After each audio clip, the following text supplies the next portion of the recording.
Ya, selamat malam Bapak Ibu, Saudara yang dikasihi oleh Tuhan kita Yesus Kristus.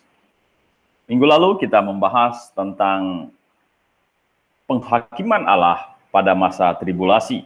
Ya, jadi ada penghakiman demi penghakiman Tuhan pada masa sengsara. Dan minggu kemarin kita membahas ada 7 meterai. Ya, jadi ada 7 meterai ya, melambangkan murka Allah yang dicurahkan oleh Tuhan. Ya.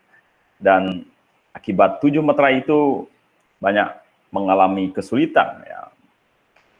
Nah, dan hari ini kita akan lihat isi daripada meterai yang ke-7. Karena ketika dibuka meterai yang ke-7, ada jeda, ya, ada jeda waktu, kurang lebih sekitar setengah jam katanya di surga.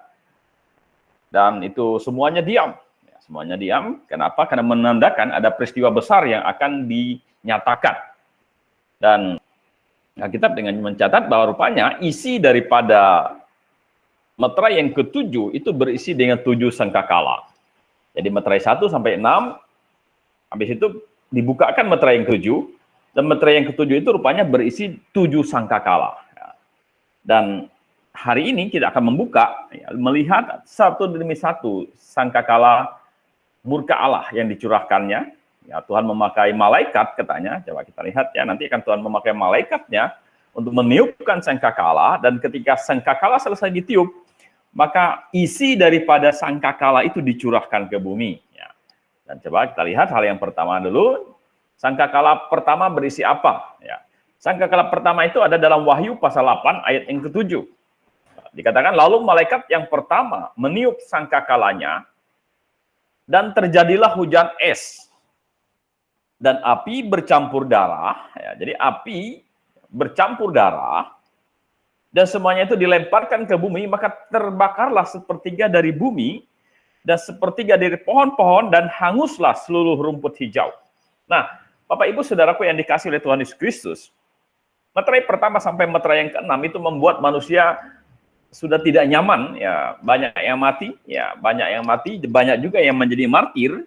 Tetapi ketika dibuka meterai yang ke-7, maka meterai 7 itu berisi 7 sangkakala.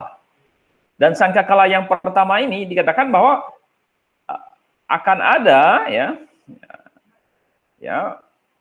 hujan es. Ya. Jadi sangkakala pertama ini dibilang akan ada terjadi hujan es, ya, dan api, ya, bercampur darah, dan semuanya itu dilemparkan ke bumi, maka terbakarlah sepertiga dari bumi. Nah, Bapak Ibu Saudaraku yang dikasihi oleh Tuhan Yesus Kristus, kita orang yang berada di wilayah ini, wilayah tropis, ya, jarang kita mendapatkan hujan es, ya.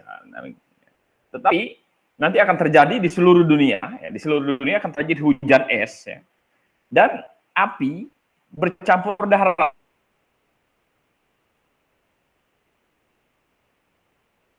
Jadi api bercampur darah, dan semuanya itu akan lempar ke bumi. Nah, karena hujan api ini, ya, nanti di bumi itu sepertiga dari bumi, dan sepertiga dari pohon-pohon, dan hanguslah seluruh rumput-rumput hijau. Nah, ini terjadi satu kebakaran yang sedemikian hebat, ya. Jadi walaupun hujan es itu turun, dan itu turun tentu dari ketinggian, itu menyebabkan kalau itu menimpa manusia, ya, maka akan terjadi satu kematian. Ya. Jadi terjadi kematian, dan api, ya, diturunkan dan bercampur darah katanya. Nah, yang jadi masalahnya adalah sepertiga dari bumi dan sepertiga dari pohon hangus. Ya. Ya, jadi sepertiga dari bumi dan sepertiga dari pohon itu akan terbakar. Jadi ini akan terjadi satu kebakaran yang besar, dan seluruh rumput hijau. Jadi yang di alas bumi, ya, yang di alas maksudnya itu yang rumput-rumput itu akan terbakar seluruhnya. Ya. Jadi akan terbakar seluruhnya, tapi pohon-pohon baru sepertiganya terbakar, dan bumi sepertiga daripada bumi terbakar. Berarti bumi masih sisa 2/3. Nah, itulah sebabnya dikatakan bahwa masa ini adalah masa sengsara yang belum pernah terjadi sebelum dunia ini ada dan setelah dunia ini. Ya, maksudnya setelah masa sengsara ini kan akan masih ada dunia zaman kerajaan 1000 tahun sebelum masuk kekekalan. Jadi sebelum dunia ini ada, kata Matius, ya, dan sesudah dunia ini ada, belum pernah terjadi kesusahan yang sebesar ini. Mengapa? Karena belum pernah ada cerita sepertiga dari pohon-pohon dan sepertiga bumi itu terbakar. Itu yang maksudnya yang pohon-pohon besar ya. Tapi kalau rumput itu hanguslah seluruh rumput-rumput hijau. Anda bayangkan kalau seluruh rumput-rumput hijau terbakar, itu akan terjadi kondisi yang sangat mengerikan ya. Di mana binatang-binatang ya kayak misalnya ular atau apa semua pada keluar kan, selama ini mereka sembunyi di rumput-rumput gitu. Dan kalau semua rumput di seluruh dunia ini akan terbakar, maka dunia ini akan menjadi gersang. Jadi dunia ini akan menjadi gersang. Dan kalau seluruh rumput-rumput hijau terbakar, maka asapnya itu akan memenuhi bumi. Gitu. Ya kita beberapa tahun lalu pernah mengalami masa kering sehingga terjadi kebakaran. Ya, saya pernah waktu itu mau naik pesawat ke Kalimantan Barat dari Balikpapan bisa ke Kalimantan Barat, tapi harus lewat Jakarta. Kenapa? Karena di Kalimantan Tengah ya transitnya pesawat itu tidak bisa karena kabut asap. Gitu. Jarak pandang susah dan orang harus pakai masker gitu ya. Jadi pakai masker. Kenapa? Karena asap ya menyebabkan ISPA ya, penyakit ISPA, saluran pencernaan saluran pernapasan karena kena asap. Gitu. Itu hanya sebagian daerah Kalimantan, daerah Riau, ya yang banyak terbakar, dan itu adalah lahan gambut. Ya, daerah Kalimantan Barat, Kalimantan Tengah terjadi kebakaran. Katanya bahkan asap dari kali Indonesia itu dikirim ke luar Indonesia, gitu kan.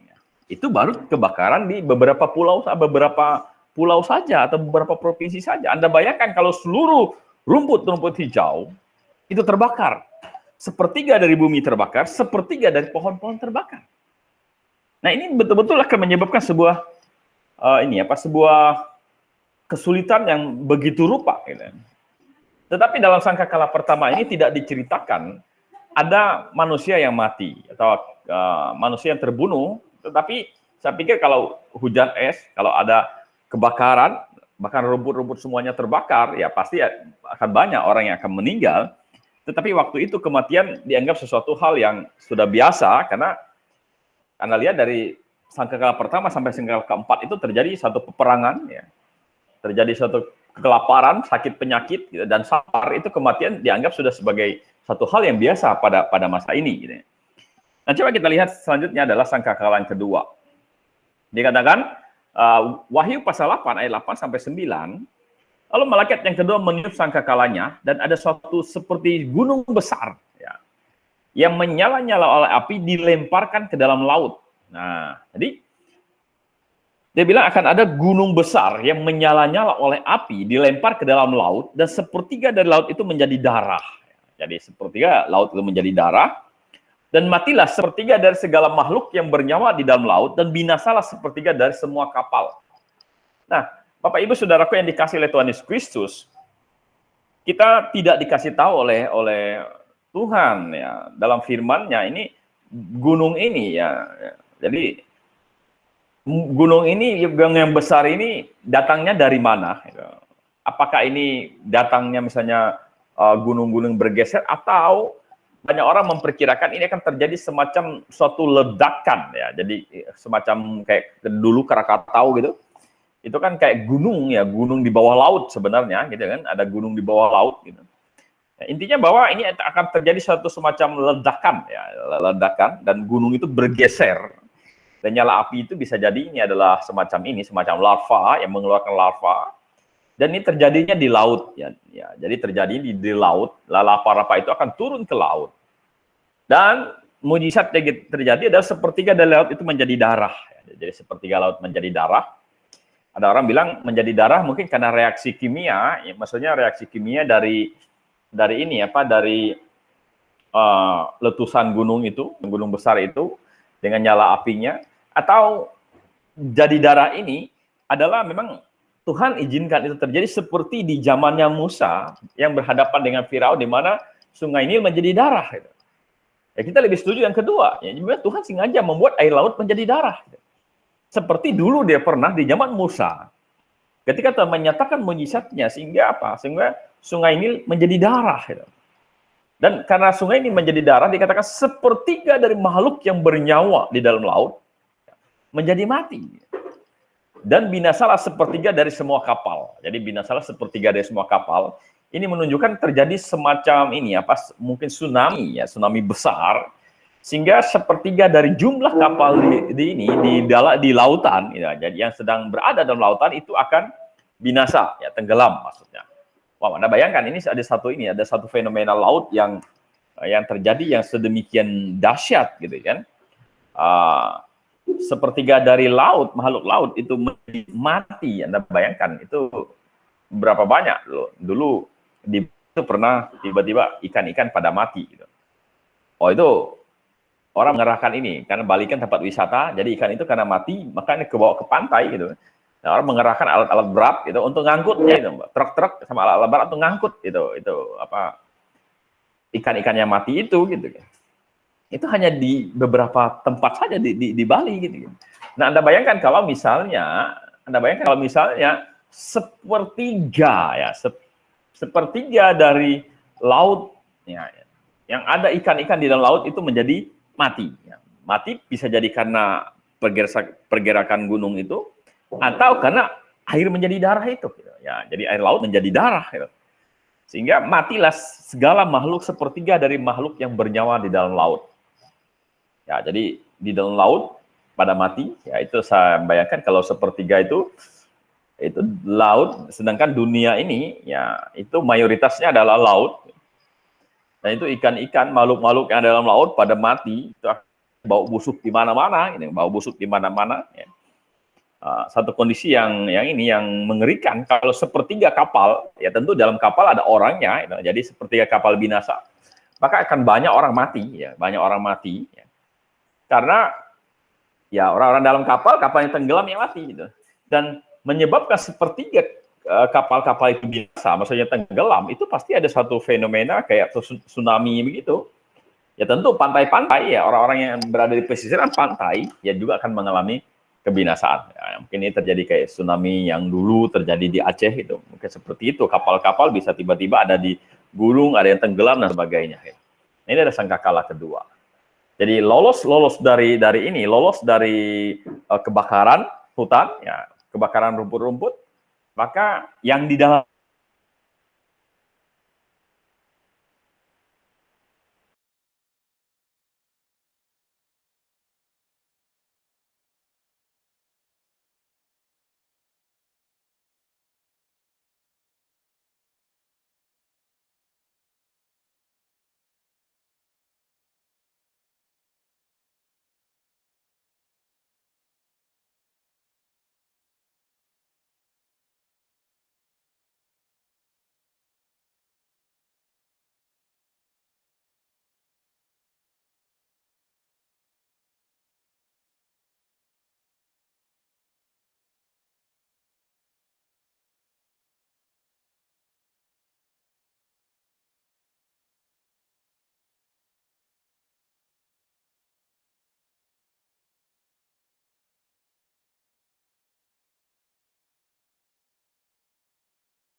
Baik, selamat malam. Ya, tadi internet saya terputus ya, sepertinya ya. Ya, sekarang kita lanjut ya. Saya bahas sedikit tadi dari yang sangkakala kedua ya, mungkin saya tidak tahu persis terputusnya dari kapan. Nah, jadi kemungkinan besar ini ada semacam ini apa pergeseran lempeng ya, sehingga ada gunung bawah laut dan dia akan meledak, ya terjadi semacam ini ya, letusan gunung. Ya, dan itu menyebabkan tsunami besar sehingga sepertiga dari kapal binasa, ya, tenggelam, ya, kapal-kapal di laut akan tenggelam sepertiganya. Dan ini menjadi banyak kematian tentunya yang terjadi, ya, karena yang di pinggir pantai pasti akan mengalami tsunami juga. Dan sekarang kita lihat sangkakala ketiga. Ya. Sangkakala ketiga, dibilang lalu malaikat yang ketiga meniup sangkakalanya dan jatuhlah dari langit sebuah bintang besar menyala-nyala seperti obor. Dan ia menimpa sepertiga dari sungai-sungai dan mata-mata air. Ya. Jadi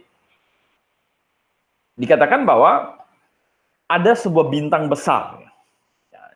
Dan bintang besar ini jatuh dari langit. Ya, Tuhan kasih tahu ini jatuhnya dari langit. Dan ini menyala, dia menyala seperti obor. Dan yang menimpa sepertiga dari sungai-sungai dan mata air. Nah, Bapak Ibu Saudaraku yang dikasih oleh Tuhan Yesus Kristus, hari ini orang mengenal dalam sistem tata surya, ada namanya meteor. Apa itu meteor? Meteor itu adalah benda langit, ya, benda langit katanya, yang jatuh, ya, yang jatuh ke bumi, ya, jatuh ke bumi, tetapi biasanya jarang meteor itu sampai ke bumi. Kenapa? Karena di dalam tata surya kita, itu setelah ruang hampa udara ada namanya ruang yang ada atmosfernya. Ya. Di sana di mana salah satunya di sana ada oksigen gitu. Jadi ketika dia turun ke bumi terjadi satu gesekan dalam kecepatan yang tinggi, terjadi satu gesekan sehingga terbakar gitu. Ya, jadi sehingga terbakar. Jadi belum sampai bumi biasanya sudah habis semuanya gitu. Ya, jadi benda langit itu belum sampai ke bumi hingga habis semuanya. Sehingga ketika meteor jatuh itu kelihatan kayak api yang menyala. Dia turun sampai ke bumi, mau ke bumi gitu kan. Tetapi biasanya rata-rata dia terbakar. Ya. Tetapi nanti dibilang akan ada sebuah bintang besar. Nggak mungkin bintang ini hari ini belum ditemukan ya apa namanya atau ilmuwan belum mengetahui ini bintang apa. Tetapi Alkitab mengatakan nanti akan jatuh. Ya. Dan ini menyala seperti obor. Dan dia menimpa sepertiga dari sungai-sungai dan mata-mata air. Nah, kalau tadi, yang pertama tadi Allah menghukum daratan. Ya. Yang kedua, Allah menghukum lautan. Ya. Jadi yang kedua Allah menghukum lautan. Ya. Dan yang ketiga, ini Allah menghukum sungai dan mata-mata air. Ya. Jadi sungai-sungai dan mata-mata air. Dan ini adalah air tawar. Ya. Jadi sungai-sungai dan mata-mata air tawar. Ya. Dan nama bintang itu ialah Apsintus. Ya. Apsintus itu dari bahasa Yunani. Ya. Dan artinya pahit sebenarnya. Jadi Apsintus itu pahit, ya. Sehingga sepertiga dari semua air menjadi pahit. Dan banyak orang mati karena air itu, sebab sudah menjadi pahit. Nah, Bapak Ibu Saudaraku yang dikasih oleh Tuhan Yesus Kristus. Jadi ini fenomena alam memang terjadi, tetapi atas petunjuk Tuhan. Ya. Sehingga jatuhnya itu adalah tepat di daerah-daerah yang ada sungainya, ya, jadi ada mata airnya. Ya, jadi sepertiga dari sungai-sungai dan mata air itu kena. Dia tidak jatuh ke laut, tetapi dia kena di sungai-sungai. Ya. Walaupun ini bintang besar, tapi nanti dia akan menimpa daerah-daerah yang ada sungainya, daerah sungainya dan ada mata air. Dan di samping kemungkinan rasa daripada air ini bisa pahit, gitu. Tetapi sebenarnya kepahitan daripada air ini mengandung semacam racun. Ya. Jadi ada bilang Apsintus itu airnya pahit. Ya, jadi pahit. Tetapi Apsintus ini sendiri, kepahitannya itu sebenarnya adalah semacam racun. Ya. Sehingga ketika orang makannya, orang minumnya, maka dia akan mati. Ya. Karena airnya menjadi beracun. Nah, saya pernah mempertanyakan ini, gitu kan. Bagaimana dengan orang-orang yang katanya menggunakan tanda milik Tuhan? Kayak misalnya 144.000 saksi.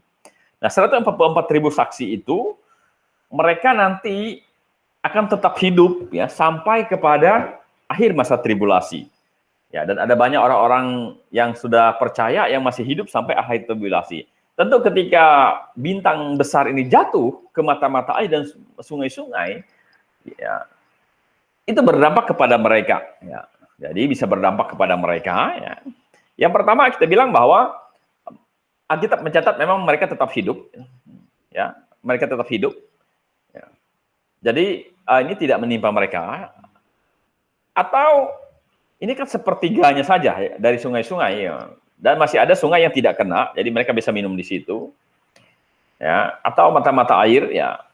Atau mereka sendiri minum, tetapi absintusnya itu tidak meracuni mereka, ya, karena mereka masih dalam lindungan Tuhan. Ya.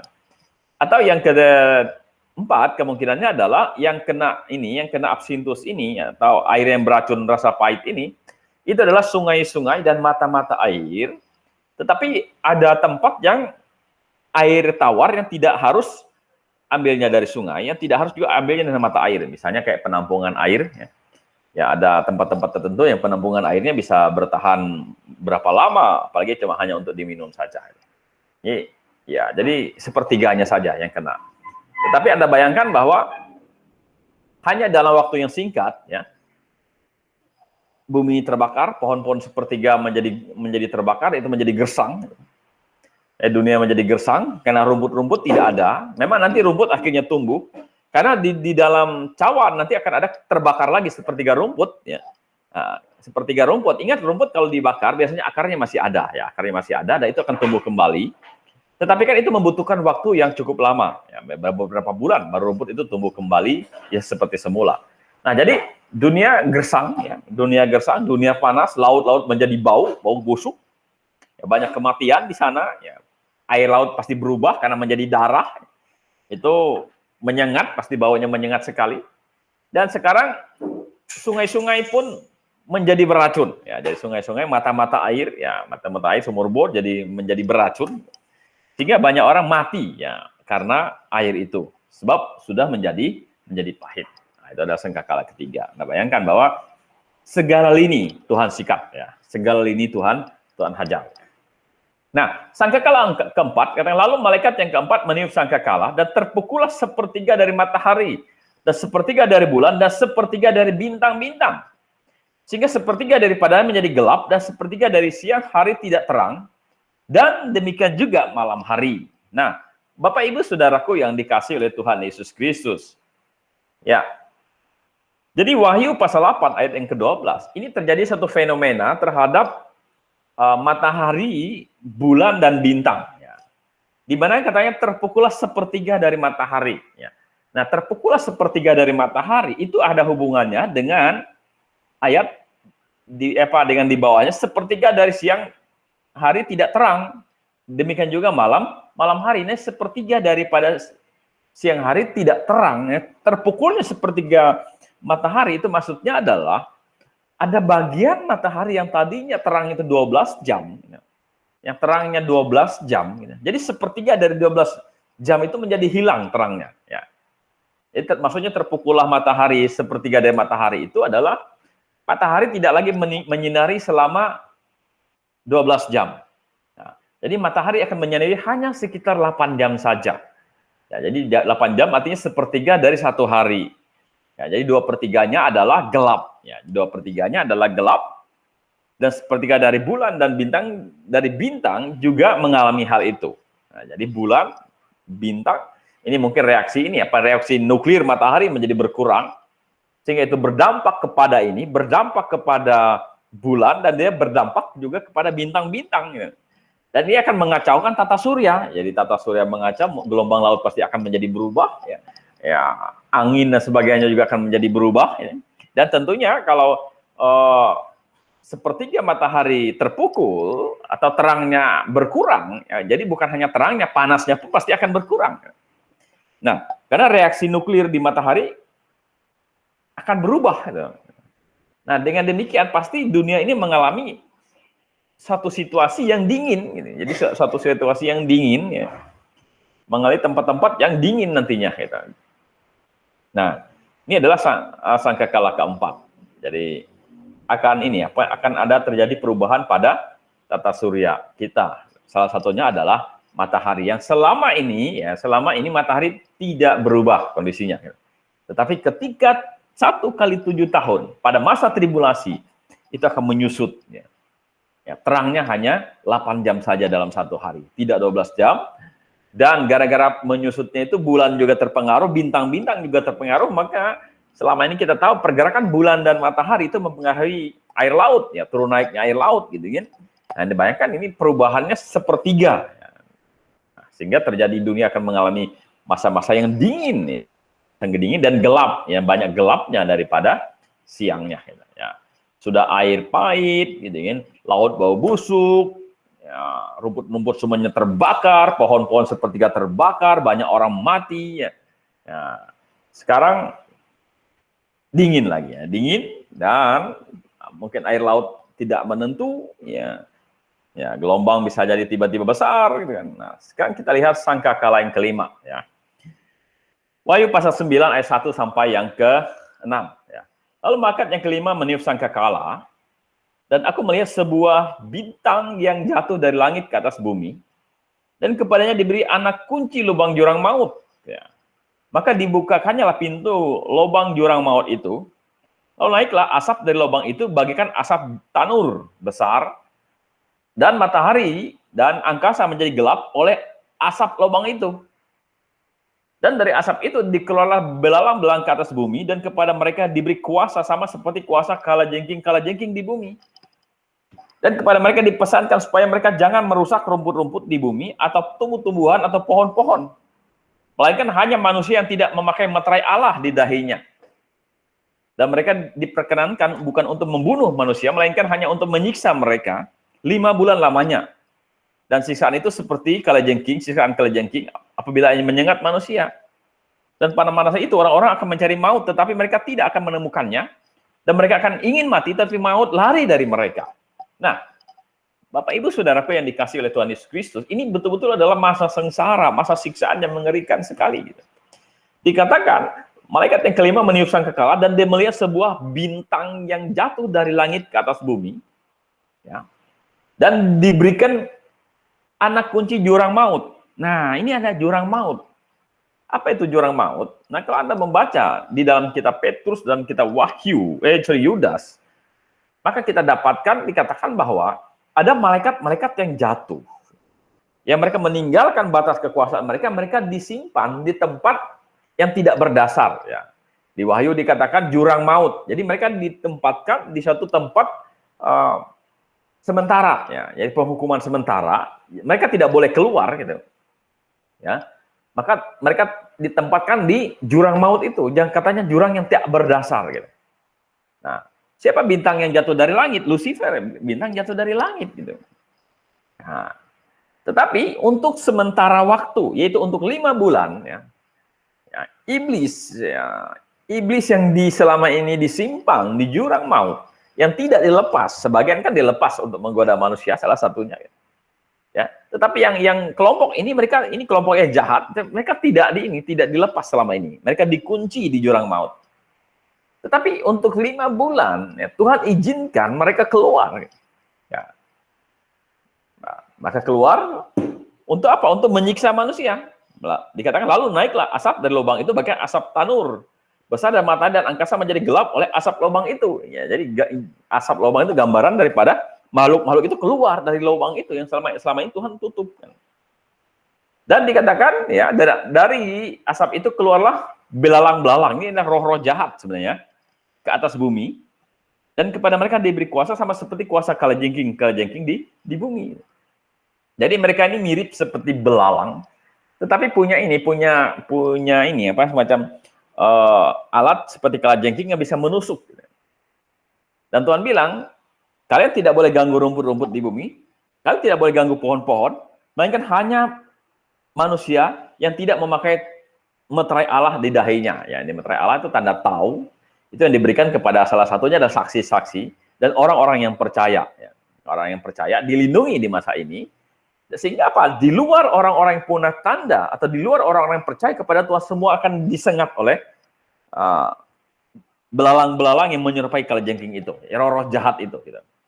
Tetapi masalahnya adalah mereka dikatakan Tuhan bilang kalian hanya boleh menyiksa mereka. Gitu. Dan siksaan itu terjadi selama 5 bulan, tapi tidak bisa merenggut nyawa mereka.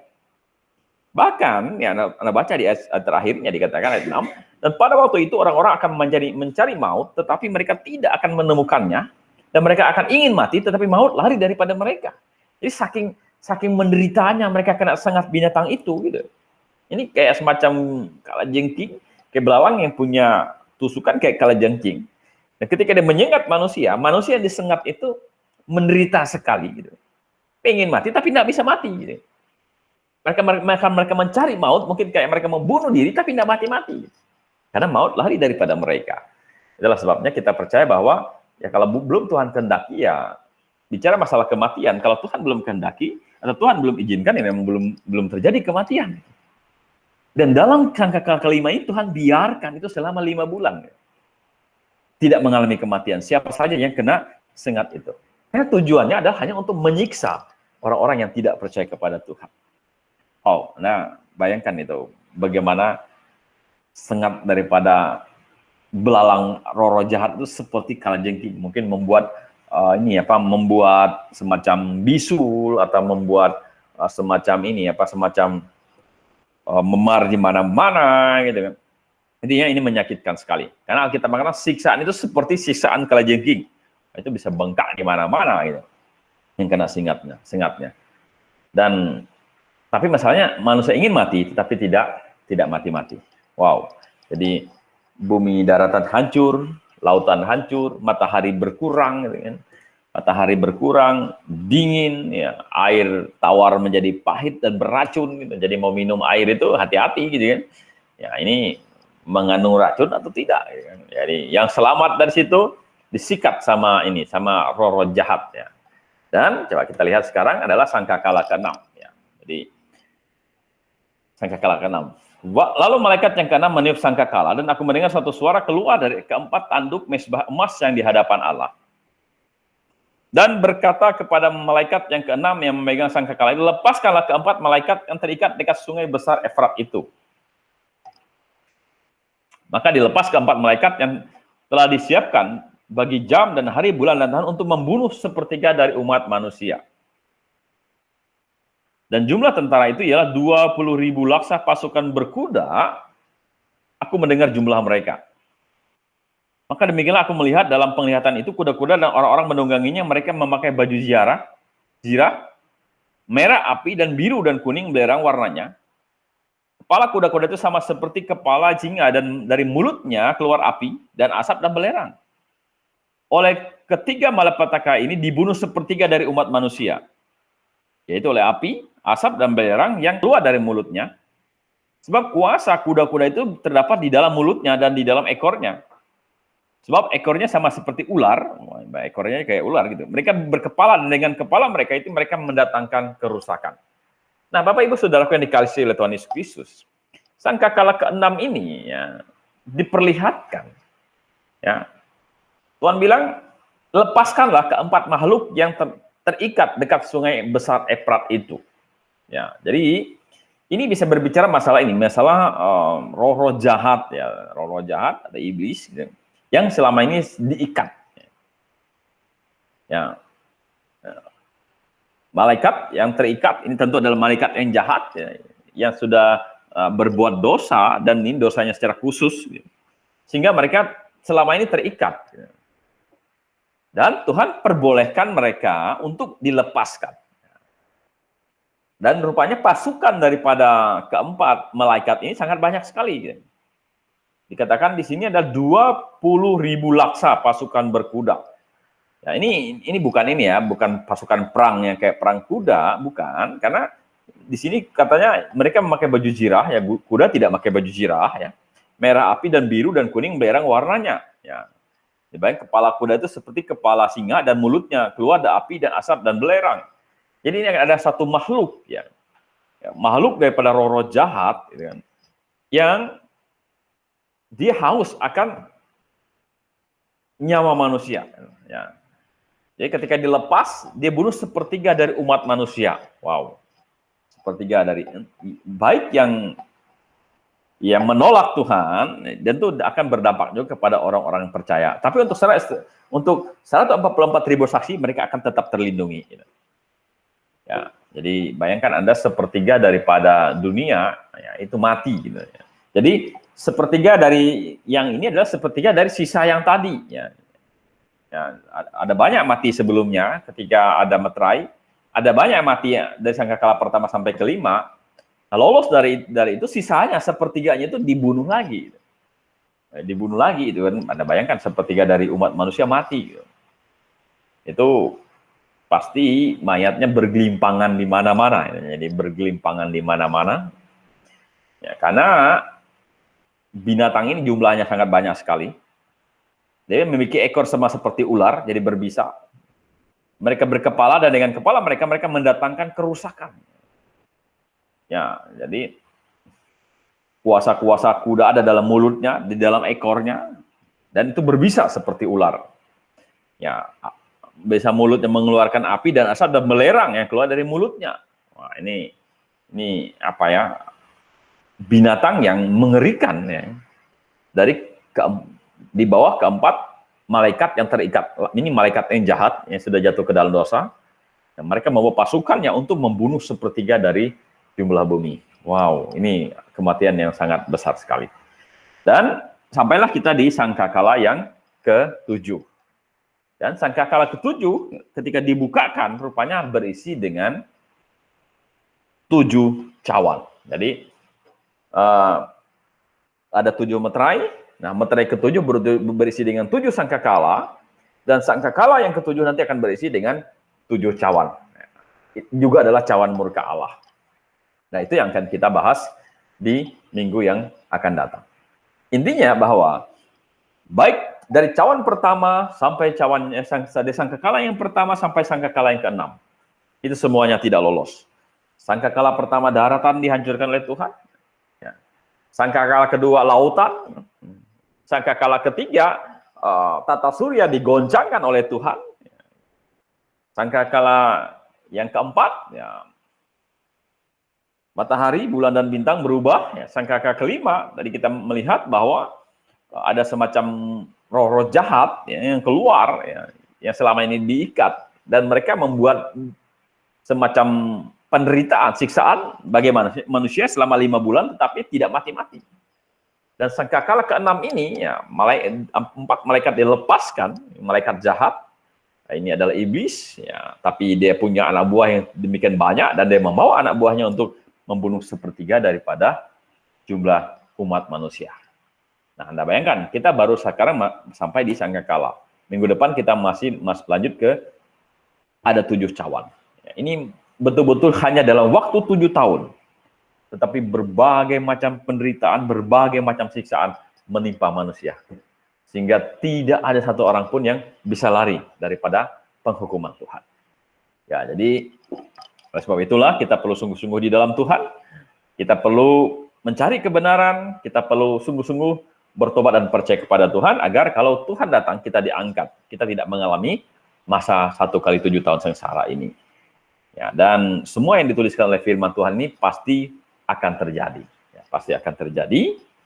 Ya, karena itulah kita di dunia ini, ya, sambil kita hidup, ya, sambil Tuhan percayakan kehidupan bagi kita harus sungguh-sungguh serius tentang perkara rohani. Karena berbicara masalah perkara rohani, itu berbicara masalah kekekalan. Ya.